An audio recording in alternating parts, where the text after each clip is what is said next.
Hello student. आज हम पढ़ेंगे class 8 chapter first crop production and management. Crop production, फसल को उगाना, उसका प्रोडक्शन करना और उसका किस प्रकार से मैनेजमेंट करना, वो हम इस चैप्टर में पढ़ेंगे।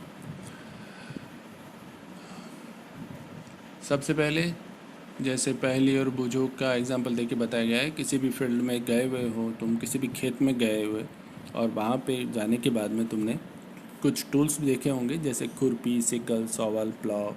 ये सभी टूल्स के बारे में देखकर ये क्या काम आते हैं, ये प्लॉग, शॉवल, सिकल, तो इन टूल्स के बारे में हम पढ़ेंगे और क्रॉप्स में कैसे इनका यूज़फुलनेस होता है वो पढ़ेंगे। पिछले क्लास में पढ़ाई होगा कि जो ऑल लिविंग ऑर्गेनिज्म है उनको फूड की ज़रूरत होती है, खाने की ज़रूरत होती है। और फूड कहाँ से प्राप्त होता है? फूड से प्राप्त होता है। Plants can make their food themself, plants ही अपना भोजन स्वयं बना पाते हैं, जबकि animals including humans can not make their own food, खुद अपना भोजन। एनिमल्स और humans, so animals and humans including humans, और ह्यूमंस को फूड के लिए प्लांट्स के ऊपर डिपेंड रहना पड़ता है। और ह्यूमंस पॉपुलेशंस भी बहुत ज़्यादा है और इस पॉपुलेशंस को लार्ज स्केल पर प्रोडक्शन की ज़रूरत है, और लार्ज स्केल पर प्रोडक्शन के लिए हम इसका प्रॉपर मैनेजमेंट करके क्रॉप्स का प्रोडक्शन करते हैं। In order to provide food for a large population, regular production करना पड़ता है क्रॉप्स का, उसका proper management and distribution is necessary. तो सबसे पहला टॉपिक है इम्पोर्टेंट, तो वो है हमारा एग्रीकल्चर प्रैक्टिस। एग्रीकल्चर जिसको कहते हैं खेती। खेती कब से शुरू हुई है उसके बारे में सबसे पहले परिचय दिया गया है। तो 10,000 BCE तक तो लोग पीपल्स हैं वो नोमेडिक थे और वो ग्रुप्स में घूमते थे और place to place in search of food and shelter. Raw materials खाते थे, फ्रूट्स एंड वेजिटेबल्स के, और हंटिंग करते थे। बट लेटर वो कल्टीवेशन उन्होंने स्टार्ट किया और rice, wheat and other crops को प्रोड्यूस करना प्रारंभ किया। तो ऐसे एग्रीकल्चर का जन्म हुआ। तो सबसे पहले क्रॉप्स की बात आती है, तो सबसे पहले जान लेते हैं कि what is the crops. Crops क्या है? तो when plants of the same kinds are cultivated at one place on a large scale called a crop. जब एक ही प्रकार के पौधों को एक ही जगह पे बड़ी मात्रा में जब उगाया जाता है उसको क्रॉप कहते हैं, फसल। तुम देखा होगा क्रॉप्स ऑफ वीट, गेहूं की फसल। इसका मतलब है कि गेहूं के पौधे एक खेत पर लार्ज स्केल पर सिर्फ गेहूं के ही पौधे उगाए गए। कुछ और टाइप्स क्रॉप्स के बारे में तुम जाना होगा, जैसे perennial vegetables and fruits vegetables, इनकी भी क्रॉप्स लगाई जाती हैं। अलग अलग सीजन में अलग अलग क्रॉप्स होती हैं। There can be classified on the basis of season they grow. India जहाँ बहुत बड़ी कंट्री है, वास्ट कंट्री, जहाँ का क्लाइमेट भी अलग अलग प्रकार का है, टेम्परेचर, ह्यूमिडिटी, रेनफॉल, ये बड़ा वेरीड है, अलग अलग टाइप की है। Rich variety of crops grown in different part of the country. हमारे देश के अलग अलग पार्ट्स में अलग अलग टाइप्स की क्रॉप्स, अलग अलग वेराइटी की क्रॉप्स उगाई जाती हैं। फिर भी क्रॉप्स को हम दो पैटर्न में डिवाइड करते हैं। सबसे पहला पैटर्न है खरीफ क्रॉप्स एंड सेकंड पैटर्न है रबी क्रॉप्स। खरीफ क्रॉप्स को रेनी सीजन में जाता है। The crops is sown in rainy season, जब बारिश हो रही होती है तब जो भी क्रॉप्स हम उगाते हैं वो सब खरीफ क्रॉप्स के अंदर आती है। और रेनी सीजन तुम्हें पता ही है कि जनरली जून से सितंबर के बीच में होती है, और उसके कुछ एग्जांपल है जैसे पैडी, मेज, सोयाबीन, ग्राउंड नट्स, कॉटन, ये सभी खरीफ क्रॉप्स हैं। बात करते हैं रबी क्रॉप्स की, तो ये विंटर सीजन में उगाई जाती है, अक्टूबर टू मार्च। विंटर सीजन में सर्दियों में उगाई जाने वाली फसलें रबी क्रॉप्स हैं, जिसके एग्जांपल हैं गेहूँ, ग्राम, वीट, ग्राम, पी, मस्टर्ड, लिनसीड। इसके अलावा कुछ पल्स एंड वेजिटेबल हैं, वो समर में भी उनका प्रोडक्शन होता है, तो grow and during summer it many place. तो सेकंड टॉपिक है हमारा, वो है basic practices of crop production. Crop production में जो बेसिक क्या क्या एक्टिविटीज़ की जाती है वो हम इस चैप्टर में आगे ध्यान से पढ़ेंगे।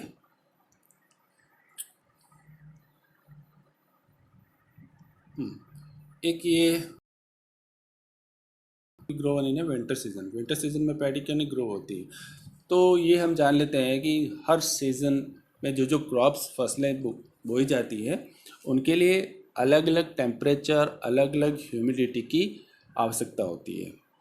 अगर वो उस टेम्परेचर और ह्यूमिडिटी उसको प्रोवाइड नहीं होता है तो फिर वो क्रॉप्स ग्रो नहीं कर पाती है।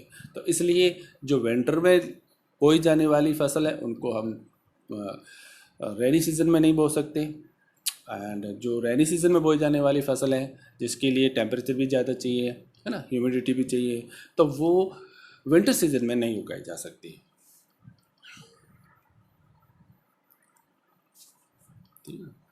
Cultivation of crops involve several activities undertaken by farmer over a period of time. एक फार्मर के द्वारा किसी क्रॉप्स को उगाने के लिए अलग अलग प्रकार की एक्टिविटीज़ की जाती है पूरे साल, है ना। तो वो सारी प्रैक्टिसेस इस कल्टीवेशन के अंदर आती है, और वो सारी प्रैक्टिसेस हम जनरली गार्डन में भी करते हैं, अपने गमले में लगाते हैं पौधे, तो उसमें भी वो सारी प्रैक्टिसेस करते हैं। वो प्रैक्टिसेस क्या है वो हम देखते हैं।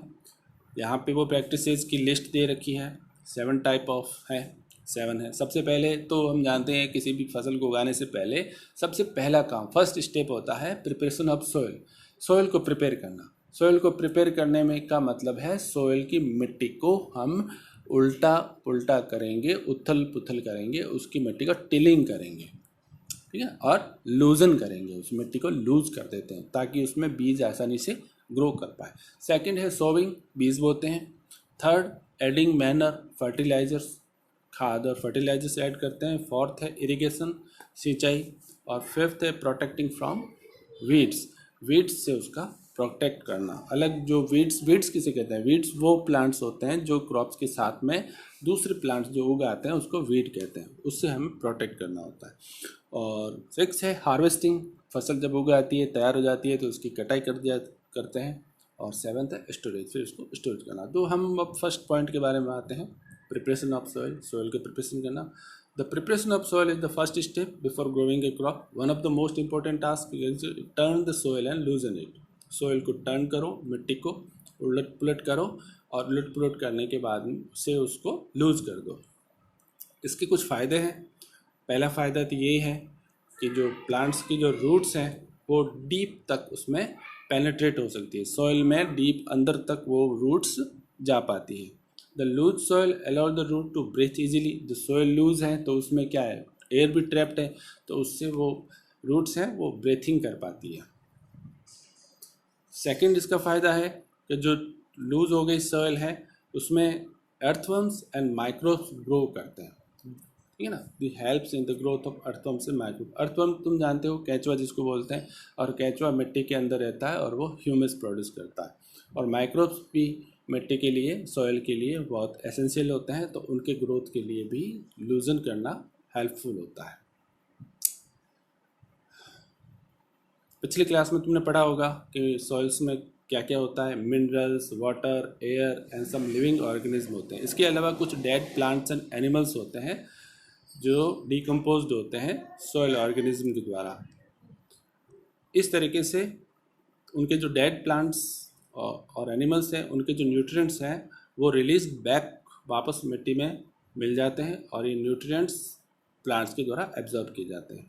तो हम बात न्यूट्रिएंट्स की करते हैं, तो मिट्टी को न्यूट्रिएंट्स कैसे मिल पाती है, जब हम टिलिंग करते हैं, मिट्टी को उलट पुलट करते हैं, उससे क्या होता है, उससे जो नीचे वाली मिट्टी है वो वापस ऊपर आ जाती है। जो नीचे वाली मिट्टी है वो टॉप में आ जाती है, क्योंकि नीचे वाली मिट्टी में न्यूट्रिएंट्स होते हैं, अच्छे न्यूट्रिएंट्स होते हैं, वो वापस टॉप पे आ जाती है, और टॉप लेयर ही होती है, since only a few centimetre of the top layer of soil support plant growth. Plant growth के लिए ये टॉप लेयर ही, कुछ सेंटीमीटर मोटी टॉप लेयर ही काम आती है, तो उसके लिए tilling very essential. Thus, turning and losing of soil is very important. हाँ, इस प्रोसेस को कहते क्या है, तो the process of losing and turning of the soil is called tilling and plogging. और टिलिंग और प्लॉगिंग कहते हैं। और ये टिलिंग और प्लॉगिंग किसके द्वारा होता है, एक प्लॉग के द्वारा। वो किसका बना होता है, वुड और आयरन का। अगर मिट्टी बहुत ड्राई है, इफ़ मिट्टी इज़ वेरी ड्राई, तो उसको क्या करो, सबसे पहले वाटरिंग करो। वाटरिंग करने से मिट्टी नम हो जाएगी प्लॉगिंग से पहले, ठीक है ना। मिट्टी में फील्ड में बिग क्लेम्स ऑफ सॉइल है, मिट्टी के बड़े बड़े गुच्छे होते हैं, उनको तोड़ना जरूरी है। It is necessary to break these crumbs. फिर जब हम प्लॉगिंग करते हैं तो इससे मिट्टी की सोयल की लेवलिंग भी हो जाती है, फील्ड की लेवलिंग भी हो जाती है, और वो हम लेवलर के द्वारा करते हैं। तो levelling the field is beneficial for sowing as well as irrigation. बीज बोना और सिंचाई दोनों के लिए खेत का एक लेवल में होना बहुत आवश्यक है, और उस लेवल में करने के लिए हम लेवलर को यूज़ लेते हैं। और कभी कभी कुछ खाद मैन्योर भी एडिट की जाती है टिलिंग से पहले। जब हम टिलिंग करते हैं, जब मिट्टी को उलट पुलट करते हैं, उससे पहले हम खाद छिड़क लेते हैं, मैन्योर छिड़क लेते हैं। उससे क्या होता है, वो मिट्टी में आसानी से मिक्सिंग हो जाती है। अगली हम बात करते हैं एग्रीकल्चर इम्प्लीमेंट्स की। तो एग्रीकल्चर इम्प्लीमेंट्स, खेती में काम आने वाले इम्प्लीमेंट्स क्या क्या हैं, वेरियस टूल्स होते हैं। वो है प्लॉ, हॉ एंड कल्टीवेटर। तो सबसे पहले हम बात करते हैं प्लॉ की। ये एक प्लॉ है, और इसमें देखा होगा तुमने, एक शाफ्ट है जिसको प्लॉ शाफ्ट बोलते हैं। ये बीम है, इस बीम को बैलों की जो नेक है इसके ऊपर रखा जाता है, और एक ये प्लॉसेयर है जिसके द्वारा मिट्टी की टिलिंग की जाती है। ये प्लॉसेयर है, इसे टिलिंग करते हैं। प्लॉ के बारे में हम देखते हैं, व्हाट इज़ द प्लॉ। हाँ, एंशियंट टाइम, प्राचीन समय से this is being used since ancient time for tilling the soil. Adding fertilisers, जब फर्टिलाइजर्स है उसको ऐड करना हो, मिट्टी में मिलाना हो क्रॉप में, या फिर जो वीड्स हैं उसको हटाना हो, रिमूविंग करना हो, और सॉइल को टर्न करना हो, ये सब काम हम प्लॉ से करते थे। ये वुड का बना होता है कि लकड़ी का, या फिर आयरन का भी। This is drawn by pair of bulls, एक बैल की जोड़ी के द्वारा उसको खींचा जाता था, और कुछ एनिमल्स जैसे हॉर्स, कैमल्स, इसके द्वारा भी खींचा जाता था। ये एक स्ट्रॉन्ग ट्रायंगुलर आयरन स्ट्रिप्स है जिसको प्लॉसेट बोलते हैं, ये मेन पार्ट है। और फिर इसमें लॉन्ग एक वुड, लंबी लकड़ी लगी होती है जिसको बोलते हैं प्लॉ शाफ्ट, और एक तरफ इसका हैंडल होता है जिसको बोलते हैं शाफ्ट। और दूसरा जो उसका दूसरा सिरा है वो अटैच होता है बीम से, और ये बीम की कहाँ रखी जाती थी, बैलों की गर्दन के ऊपर। अगला हम बात करते हैं हॉ की।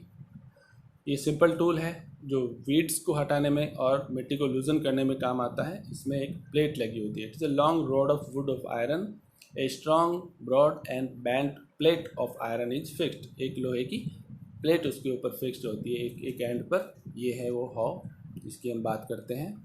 इसमें रॉड है, बीम है, एक बैंड प्लेट है, और हैंडल लगा हुआ है। इसके द्वारा आसानी से वीड्स भी हट जाते थे और मिट्टी की टिलिंग भी हो जाती थी। अगला जो है वो है कल्टीवेटर। आजकल ये यूज़ लेते हैं। Nowadays ploughing is done by tractor driven cultivator. इसमें लेबर और टाइम दोनों बच जाता है। ये है कल्टीवेटर जो आजकल तुम देखते ही हो। इसको कल्टी बुलाते हैं। ट्रैक्टर के पीछे लगाया जाता है और इससे आसानी से मिट्टी की टिलिंग हो जाती है। नेक्स्ट स्टेप है हमारा sowing. It is a important part of the crop production. Before sowing, good quality, clean and healthy seeds of the good variety are selected. Sowing से पहले क्या करना, बीज बोना है तो उससे पहले बीज की बहुत ही गुड क्वालिटी की और हेल्थी सीड्स को सेलेक्ट करते हैं, ठीक है ना। Farmer prefer to use seed which give high yield. Selection करना, सीड्स का सिलेक्शन करना वेरी इंपॉर्टेंट है।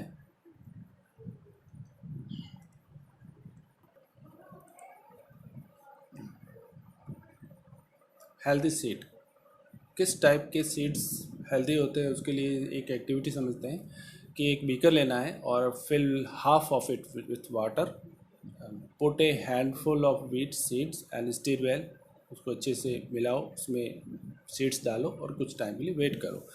तो क्या देखते हैं हम ये देखते हैं कि कुछ सीड्स हैवी होते हैं, वो नीचे पैंदे में बैठ जाते हैं, और कुछ लाइटर होते हैं वो ऊपर फ्लोट करना शुरू करते हैं। Are these seeds which float on water. तो जो फ्लोटिंग कर रहे होते हैं, जो हल्के सीड्स हैं, वो डैमेज्ड हैं। क्यों है damage? Because hollow and are thus light. तो जो सीड्स डैमेज होंगे वो हॉलो होंगे, खोखले होंगे, और वो लाइटर होंगे और वो फ्लोटिंग करना शुरू कर देंगे। ये अच्छा मेथड है जिससे हम सीड्स को, डैमेज सीड्स को हम अलग कर सकते हैं। अब हम बात करते हैं कुछ ट्रेडिशनल टूल्स की। ट्रेडिशनल टूल्स जो पिछले टाइम से ही काम में लिए जा रहे हैं फार्मर्स के द्वारा शुरू से ही, प्राचीन समय से। तो this tools is use traditionally for sowing seeds. It is shaped like a funnel. ये चित्र तुम्हारे सामने है, एक फनल के रूप में है जिसमें बैलों की जोड़ी है जो प्लॉ को खींच रही है, और एक फनल में एक फार्मर बीज को डाल रहा है और इस तरीके से मिट्टी में बीज सोविंग होती थी। The seeds are filled into funnel, pass down through 2 or 3 pipes. ये पाइप्स लगा हुआ है जिसके द्वारा ये बीज सीड्स पास होते थे, ठीक है ना। और दूसरा इसका अगला सिरा वो मिट्टी के अंदर होता था और इस प्रकार से सीड्स इसमें आते हैं। जो ट्रेडिशनल मेथड है ये सोविंग का। अब हम बात करते हैं सीड ड्रिल की। ये तो खेतों में देखा ही होगा तुमने सीड ड्रिल्स। ये सीड ड्रिल्स हैं जिसमें अलग अलग पाइप्स लगे हुए हैं जो जॉइंट हैं, फिर एक पाइप से जॉइंट किया हुआ है उनको, और फिर जब इसमें सीड्स डालते थे तो अलग अलग पाइप से होते हुए वो 3-4 रॉ बनाते हुए सीड्स इसमें डाल जाते हैं। तो सीड ड्रिल की बात करते हैं। आजकल नाउअडेज सीड ड्रिल्स यूज होती है सोविंग के लिए, और ये सीड ड्रिल्स ट्रैक्टर के पीछे लगाई जाती है, और इसमें पाइप्स हैं वो इक्वल डिस्टेंस के ऊपर है। तो इक्वल डिस्टेंस पे होने से सीड्स भी इक्वल डिस्टेंस पे और इक्वल डेप्थ पे, इक्वल गहराई पे वो सीड्स खेत के अंदर बोए जाते हैं। It ensure that seeds get covered by the soil after sowing. और सोविंग होने के बाद में जो बीज बोते हैं उसके बाद में बीज जैसे खुले नहीं रहने चाहिए, उनके ऊपर मिट्टी वापस से आ जानी चाहिए, सॉइल से वो कवर्ड हो जाने चाहिए। This protect seeds from being eaten by birds, क्योंकि सीड्स ऐसे खुले रहेंगे तो बर्ड्स उसको खा जाएंगे, तो उससे पहले उसको मिट्टी से कवर कर दिया जाए। तो सीड ड्रिल के द्वारा ये आसानी से हो जाता है, और इससे लेबर और टाइम दोनों की सेव होती है।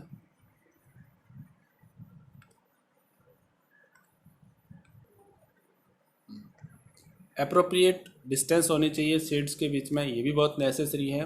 तो गैप होना चाहिए, जिससे क्या होगा कि जो पौधे होंगे, जो प्लांट्स हैं, उनकी ओवर क्राउडिंग नहीं हो जाएगी, बहुत ज़्यादा पास नज़दीक में वो भीड़ नहीं करेंगे। उसमें गैप होगा तो ऑब्वियसली जो न्यूट्रिएंट्स हैं और वाटर हैं वो सारे प्लांट्स को आसानी से मिल पाएंगे। This allow plant to get sufficient sunlight, nutrients and water from the soil. तो हम सॉइल में, मिट्टी में बीज को एक अप्रोप्रिएट डिस्टेंस के ऊपर क्यों बोते हैं? क्योंकि सारे प्लांट्स को sunlight, nutrients and water sufficient मिल सके। At time a few plants में have to be remove to prevent over crowding. और जब ओवर क्राउडिंग हो जाती है तो कुछ प्लांट्स को वहाँ से हटा दिया जाता है, कुछ प्लांट्स को रिमूव कर दिया जाता है, ताकि दूसरे पौधे वहाँ पे अच्छी तरीके से ग्रो कर सके। अगला प्रोसेस है adding manure and fertilisers. Manure को ऐड करना, खाद को और फर्टिलाइजर्स को ऐड करना। जानती हैं खाद और मैनर, फर्टिलाइजर्स वो क्या करते हैं? वो न्यूट्रिएंट्स देते हैं पौधों को, ठीक है ना, हेल्दी ग्रोथ के लिए, प्लांट्स के हेल्दी ग्रोथ के लिए। तो the substance which are added to the soil, वे सब्सटेंस जो मिट्टी में ऐड किए जाते हैं in the form of nutrients for the healthy growth of plant is called manure और fertilizers. Soil supplied mineral nutrients to the crop plants. Nutrients plants को provide करते हैं soil supplied mineral nutrients to the crop plants. अब क्या होता है, जब nutrients हैं वो पौधों के लिए बहुत ज़रूरी होती है और वो मिलते हैं सोइल से, लेकिन जब फार्मर है वो क्रॉप के बाद में क्रॉप सेम फील्ड के ऊपर ही लगाता है तो क्या होगा, मिट्टी में न्यूट्रिएंट्स की कमी हो जाएगी, ठीक है ना। These nutrients are essential for the growth of plants in certain area. Farmer grow crops after crops in the same field. The field is never left uncultivated. Field को uncultivate नहीं छोड़ा जाता है और क्रॉप के ऊपर क्रॉप्स का production किया जाता है। उससे ऑब्वियसली हम जानते हैं कि न्यूट्रिएंट्स की कमी हो जाएगी। कंटिन्यूस कल्टीवेशन करेंगे उससे सॉइल पुअर हो जाएगी उसमें न्यूट्रिएंट्स की कमी हो जाएगी। Therefore farmer have a add manure to the field. इसके लिए फार्मर्स को वापस रिप्लेनिश करने के लिए सॉइल को, खाद को, मैनर को ऐड करना पड़ेगा जिससे सॉइल में न्यूट्रिएंट्स पहुंच सके। This process is called manuring. इस प्रोसेस को कहते हैं क्रॉप्स की कंटिन्यूस कल्टीवेशन से क्या होगा कि सॉइल है वो न्यूट्रिएंट्स से पुअर हो जाएगी, उसमें न्यूट्रिएंट्स की कमी हो जाएगी, इसलिए फार्मर्स को उसमें कुछ खाद डालनी पड़ती है जिससे मिट्टी रिप्लेनिश हो जाती है न्यूट्रिएंट्स से। This process is called manuring. इस प्रोसेस को मैन्योरिंग कहते हैं। इम्प्रॉपर और insufficient manuring result in weak plant, है ना। जो इनसफिशिएंट मैन्योरिंग करेंगे, सही नहीं करेंगे तो प्लांट्स क्या हो जाएंगे, कमज़ोर हो जाएंगे, न्यूट्रिएंट्स उनको सही नहीं मिलेंगे। Manure is an organic substance. Manure क्या है, एक ऑर्गेनिक सब्सटेंस है, obtain from a decomposition of plants and animals wastage, है ना। वो डीकम्पोजिशन से प्राप्त होते हैं, मैनर एंड एनिमल वेस्ट के decomposition. Farmer dump plants and animal waste in pit at open place and allow it to decompose. ये decompose करने के लिए फार्मर अपने खेत में खुद ही एक खड्डा खोद के उसमें ये जो डंप प्लांट्स और एनिमल वेस्ट है उसको डंप करें अंदर, उसमें खड्डे में भर दे ओपन प्लेस में और उसको ऐसे छोड़ दे। उससे क्या होगा, उसको माइक्रो ऑर्गेनिज्म, उन सारे जो एनिमल्स एंड प्लांट वेस्ट हैं उसको डिकम्पोज कर देंगे और इस तरीके से मैनर बन जाएगा। The decomposition is caused by some micro organism. The decomposed matter is used an organic manure. तो इस प्रकार हम क्या प्राप्त कर लेते हैं, इस प्रकार हम ऑर्गेनिक मैनर प्राप्त करते हैं। द डिकम्पोज्ड मैटर, वो जो मैटर डिकम्पोज हो गया है उसको ऑर्गेनिक मैनर, जैविक खाद जिसको बोलते हैं, उस रूप में हम प्राप्त करते हैं। पिछले चैप्टर में इसको तुमने पढ़ा भी होगा, एक वर्ड आया है वर्मी कंपोस्टिंग। तो जो वर्मी कंपोस्ट कौन बनाते हैं, केंचुए, अर्थवर्म बनाते हैं वर्मी कंपोस्ट को। और यहाँ पे एक एक्टिविटी दी गई है। तो अभी हमने पढ़ा कि सोइंग करने के बाद में फार्मर को मैनर और फर्टिलाइज़र्स ऐड करने पड़ते हैं। मैनर और फर्टिलाइज़र्स ऐड करने से सोइल में न्यूट्रिएंट्स अच्छी मात्रा में प्राप्त हो जाते हैं। अब आगे हम इसको एक एक्टिविटी से समझेंगे। एक्टिविटी 1.2, इस एक्टिविटी में क्या है, मूंग और या फिर ग्राम सीड्स लेने हैं, उसको जर्मिनेट करना है और take 3 empty glasses, 3 empty glasses लेनी है, उस पर मार्क करना है A, B and C। Glass A में क्या डालना है, ग्लास ए में सोइल मिक्स करनी है। सोइल तो तीनों ग्लासों में बराबर मात्रा में डालनी है, लेकिन एक ग्लास में लिटिल काउ डंग डालना है। काउ डंग जैविक खाद जिसको बोलते हैं, काउ की होती है, काउ डंग की। और सेकंड बी में सोइल में क्या मिक्स करना है, यूरिया डालना है। और सी में कुछ नहीं डालना है, विदाउट एडिंग एनीथिंग।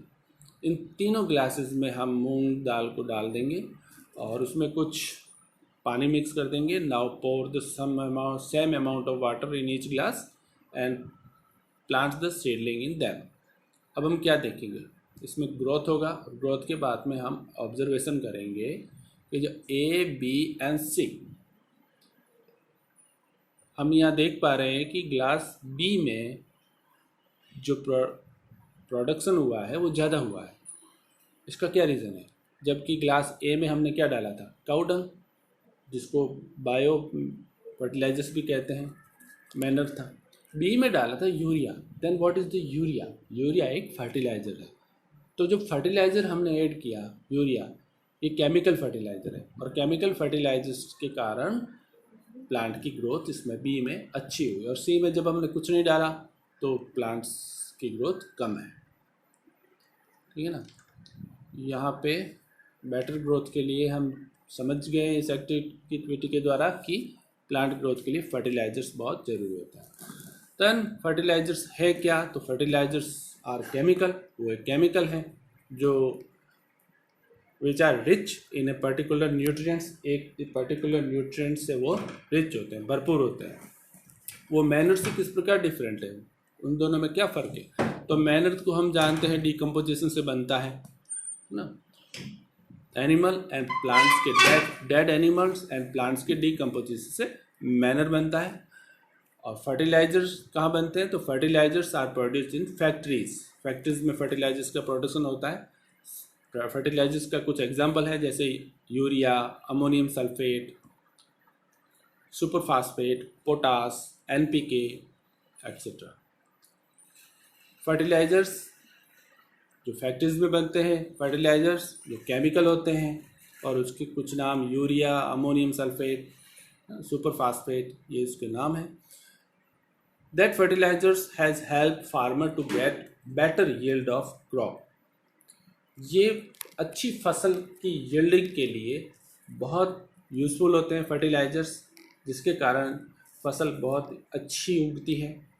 जैसे वीट, पैडी एंड मेज की फसल की बात करते हैं, तो फर्टिलाइजर्स बहुत हेल्प करते हैं ग्रो के लिए। बट फर्टिलाइजर्स का एक नुकसान भी है, एक्सेसिव यूज़ जब हम इसका करते हैं।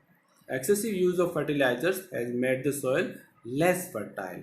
वो सॉइल का फर्टाइल उपजाऊपन वो कम कर देता है।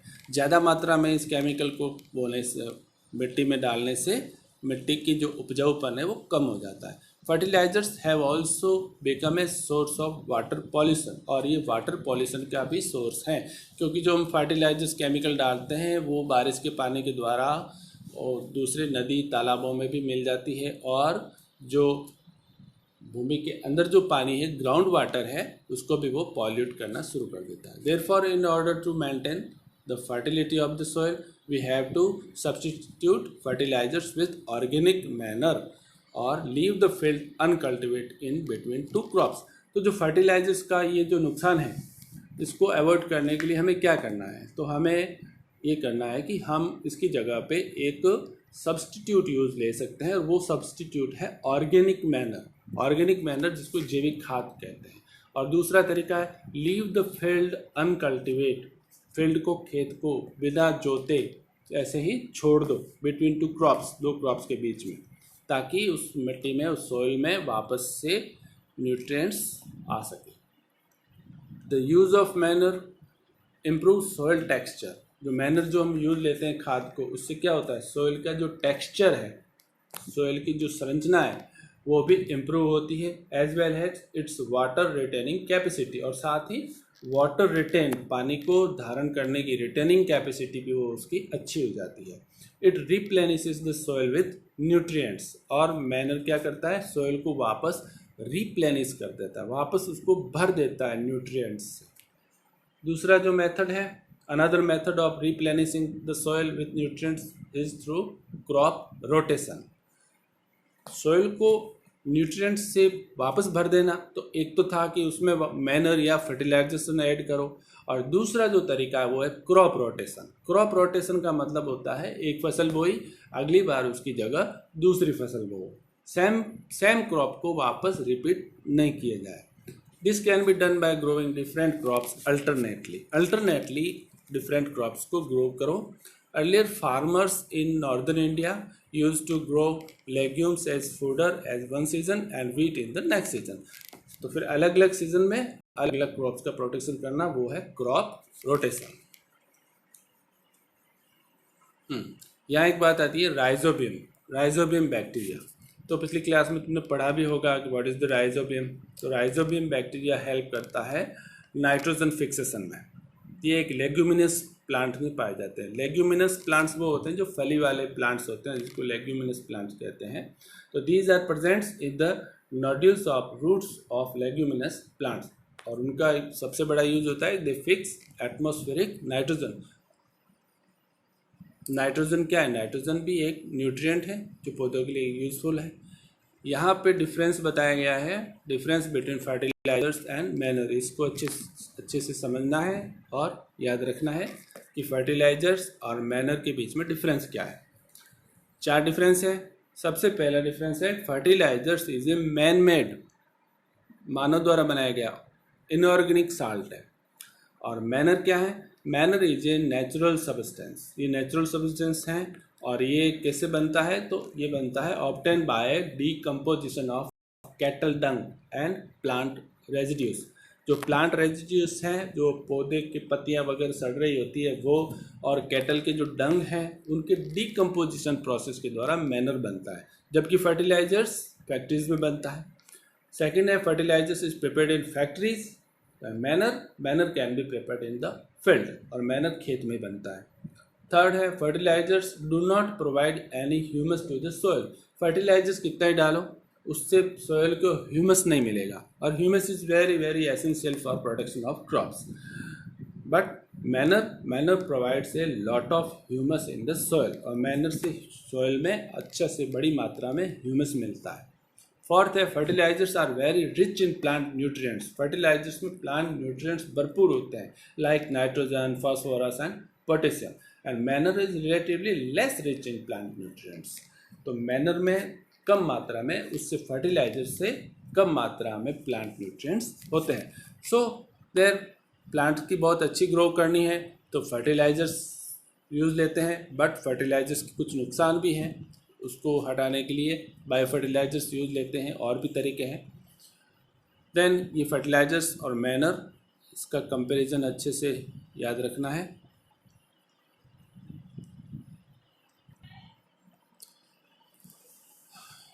चैप्टर का नेक्स्ट पार्ट अगले वीडियोस में देखेंगे। अभी यहाँ फर्टिलाइजर्स एंड मैनर के कंपैरिजन को अच्छे से आप याद रखना। इसके अलावा अभी तक के प्रोसेस में हमने जो पढ़ा है उसको अच्छे से उसकी नोट्स बनाकर उसके अच्छे से रिवीजन कर, और दूसरे वीडियोस के नोटिफिकेशन के लिए आप लाइक करिए और शेयर करिए, ताकि दूसरे नोटिफिकेशंस आपको मिल सके टाइम से मैं जब वीडियो डालें। और आप मेरे चैनल को प्लीज़ सब्सक्राइब कीजिए।